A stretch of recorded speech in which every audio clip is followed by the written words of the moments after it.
Estamos de volta com o programa Em Pauta, falando sobre o cenário econômico atual do Brasil e as perspectivas para o futuro, quando o assunto é economia. E conosco o financista professor Luiz Denardim. Professor, a gente falava sobre medidas do governo que, quando se trata de economia, não podem nem devem ser medidas paliativas, mas sim medidas que se pense a um longo prazo, e esse prazo realmente longo, para 30, 40 anos, né?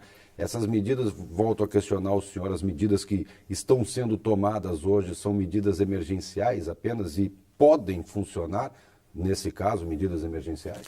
Muitas vezes a sociedade não entende por que o governo tomou determinada medida, mas tem esse alcance realmente de longo prazo.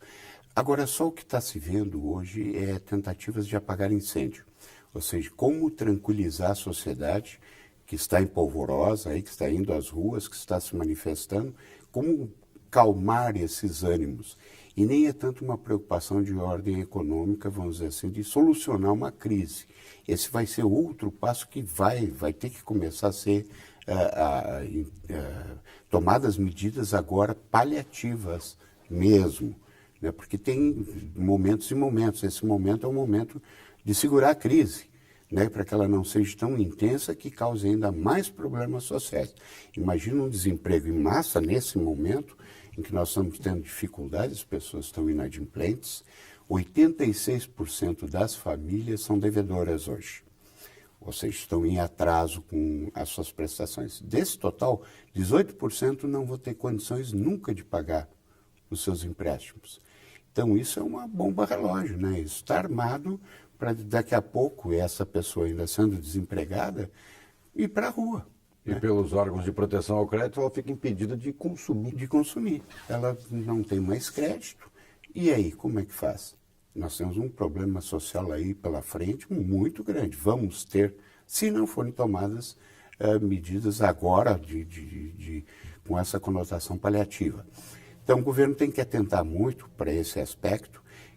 Por que a sociedade está se manifestando? Está se manifestando porque está sem emprego, está inadimplente e não tem perspectiva pela frente, né? Ninguém vislumbra, diz, bom, onde é que é a saída? O que eu posso fazer para mudar esse meu cenário pessoal aqui, para poder sustentar a minha família, né?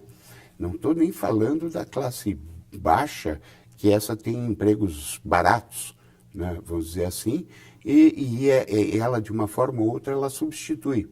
Mas a classe média, a grande classe média, não tem saída, que são os de nível superior, né, que precisam estar no mercado de trabalho e não tem saída, não vão encontrar outro cargo de administração, de auditoria e assim por diante, que ele tinha, né, e perdeu em função do encolhimento, o enxugamento que a empresa teve que fazer.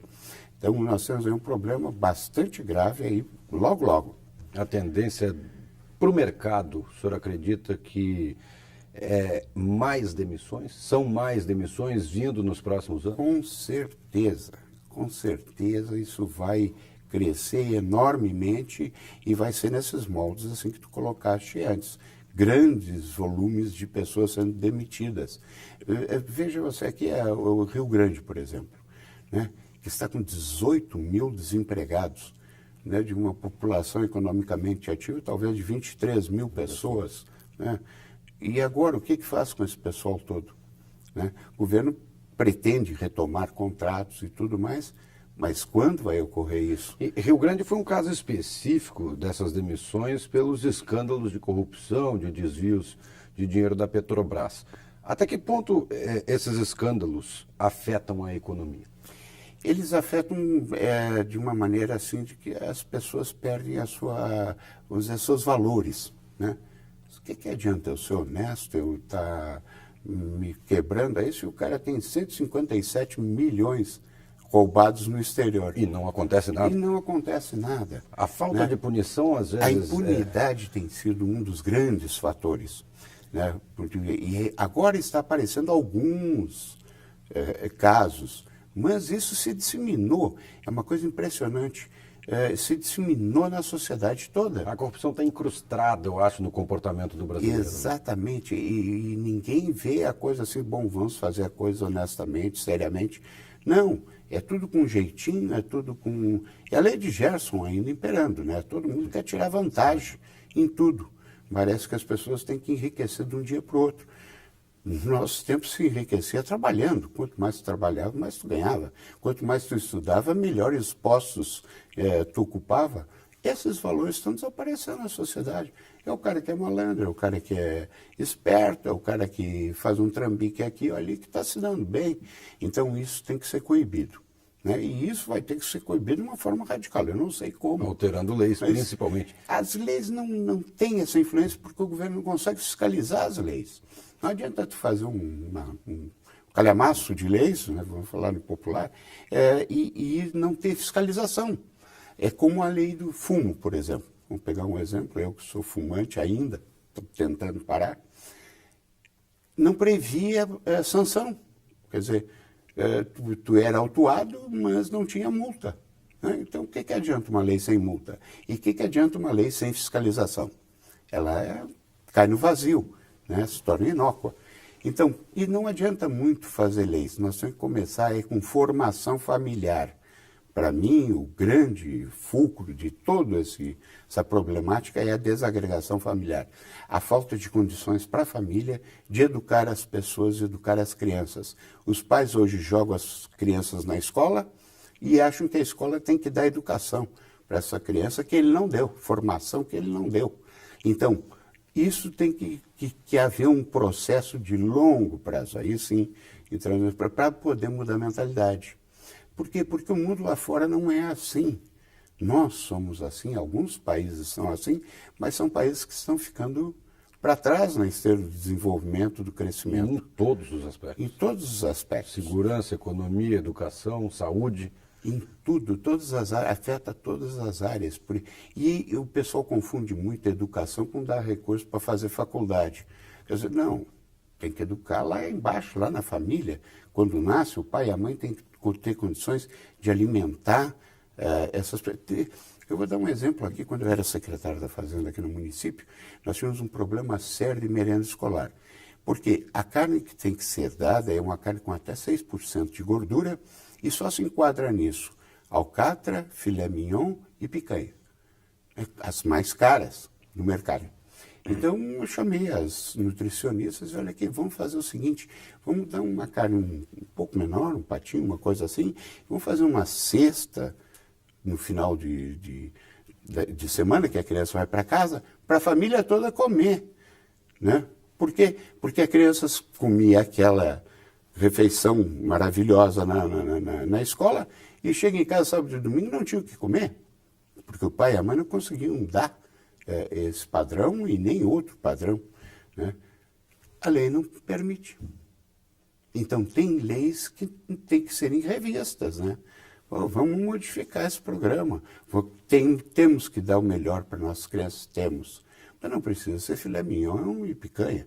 Né? Vamos dar uma alimentação nutricionalmente boa para essa criança.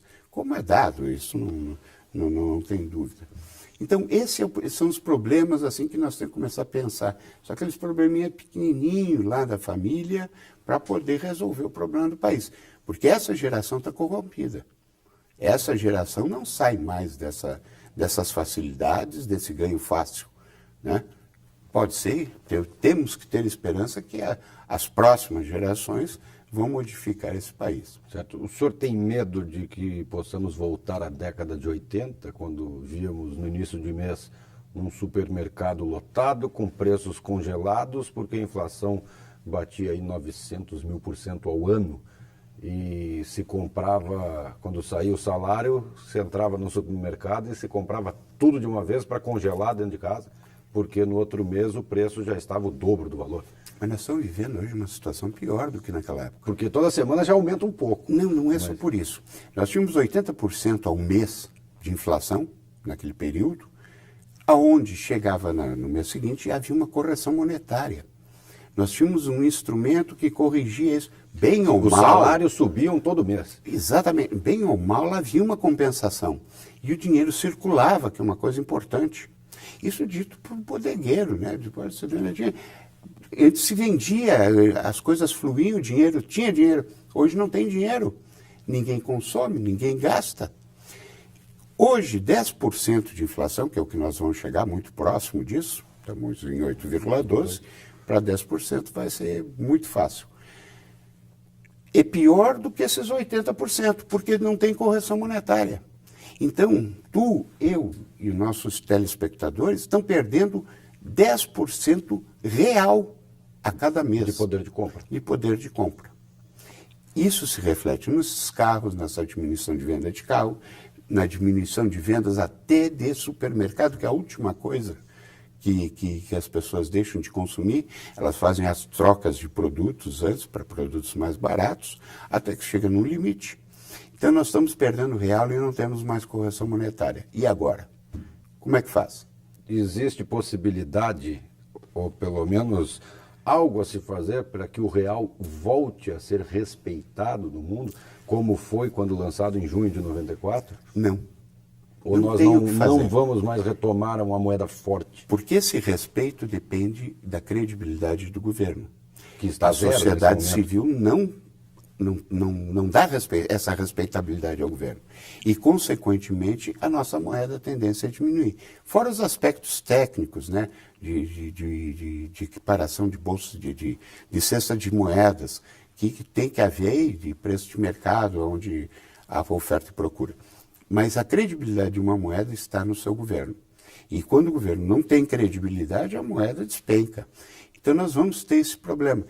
Veja você, aqui a indústria do calçado nossa, nós tivemos uma queda na exportação de 19,2%, mas também tivemos uma queda na exportação de 11,3%. Isso parece loucura, né? Porque, bom, senão nós não exportamos e estamos caindo também na importação, está acontecendo alguma coisa. O que é? É o poder de consumo das pessoas, que está baixando. Quem comprava 3 botas para passar o inverno, vai comprar uma. Então, isso já está se sentindo internamente. E isso se estende a toda a economia. E se começa... Nós, particularmente, estamos fazendo isso. A gente já faz seleção. Bom, isso aqui não dá agora, vamos segurar. Né? E a gente já faz isso. Só que se nós segurar agora, também lá na frente não vamos conseguir, porque vamos ter menos capacidade de consumo, menos poder aquisitivo. Então, o problema ele só vai se somando, só vai agregando. Ele não tende a diminuir, se não houver alguma medida drástica aí pelo meio. O senhor estava falando da questão da credibilidade do governo relacionado à força da moeda. Não tem credibilidade internamente, que é o que a gente presencia diariamente aqui dentro das cidades ou do país como um todo, e o pior é que não tem essa credibilidade externa para atrair investidores. Eu estava vendo no Eu País da Espanha, por exemplo, os olhos agora da Europa estão todos focados, e muito devido a essa crise da Petrobras, né, do escândalo de corrupção da Petrobras, estão voltados aqui na América Latina para o Peru, que vem apresentando um crescimento de 7% a 8% ao ano, e para o Chile. Exato. Ou seja, existem empresas que estavam baseadas aqui no Brasil, que estão fechando as portas e migrando para outros países. Sem dúvida. Isso vai acabar de vez com a economia. Olha, eu falei com 3 empresários de São Paulo, um deles com 3.000 empregados. Ele me disse: Denardinho, eu estou fechando a fábrica, só estou esperando para vender todos os bens aqui e vou me mandar daqui. Não é para onde tu vai? Diz: não sei ainda, mas eu vou embora do Brasil. Quer dizer, se eles estão fazendo isso, isso deve estar generalizado entre o empresariado, que não suporta mais essa carga tributária, essa carga social que tem que carregar e tem que competir ainda no mercado com produtos importados.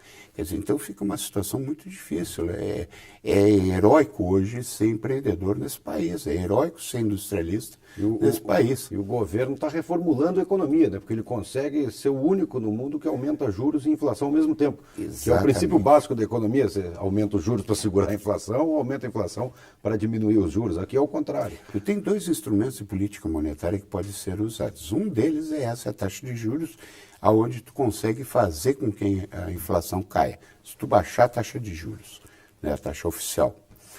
Outro instrumento de política monetária são os incentivos fiscais, que tu tem que ter recurso para poder suportar esses incentivos que o governo não tem hoje. Então ele não pode dar incentivo porque ele não tem de onde tirar para poder dar esses incentivos. Então o governo hoje está maneteado, ele não consegue se mexer. tudo que ele faz, ele vai repercutir de uma maneira negativa na sociedade.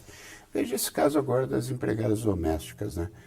Vou pegar um exemplo assim bem simples. Acabaram com a empregada doméstica. Quer dizer, se o patrão tiver que recolher tudo aquilo que está ali Ele descrito, não tem mais condição. não vai ter empregada, porque ele vai perder mais tempo fazendo burocracia do que fazer isso, ou passar isso para um contador para fazer. Agora estão regularizando um simples para esse negócio, para poder manter. Quer dizer, tem que fazer uma medida emergencial para uma coisa nova que está aparecendo aí. Isso é um direito das empregadas, não estou tirando esse direito, mas que sobrecarrega lá o patrão. Como isso, muitas outras coisas também estão sendo feitas com o objetivo ainda de aumentar mais a carga tributária. Quer dizer, não há uma visão dentro do governo de, bom, quem paga o nosso salário são essas pessoas, é a sociedade civil e o empresariado de uma forma geral. Isso não tem dentro do governo. O dinheiro entra dentro do governo, bom, esse dinheiro é nosso. Agora nós fizemos o que queremos. E aí acontecem todos esses desmandos e é onde vem esses superfaturamentos que geram essas propinas e fazem esses escândalos todos que estão aí. Estamos falando de Petrobras, mas atrás da Petrobras vem a Eletrobras, vem todas as empresas Furnas, todas as empresas públicas. Né? E isso, o tamanho do furo da bala é bem maior. Professor, infelizmente nosso tempo acabou. Queria agradecer a participação do senhor aqui no programa Em Pauta e sinta-se à vontade quando quiser aparecer aqui na TV. É uma satisfação, Bruno. Muito obrigado a você pelo convite, à TV por ter me proporcionado esses momentos e desejo a todos uma boa recuperação econômica, vamos dizer assim, pelo menos do seu orçamento familiar. Que planejem, né, que se atentem ao seu planejamento e ao seu orçamento para poder sobreviver a essa crise. Tá certo. Obrigado mais uma vez pela participação. Este assunto sobre o cenário econômico do Brasil atual, encerramos por aqui o programa Em Pauta. Obrigado você pela audiência, obrigado você por ter nos acompanhado e até o próximo programa.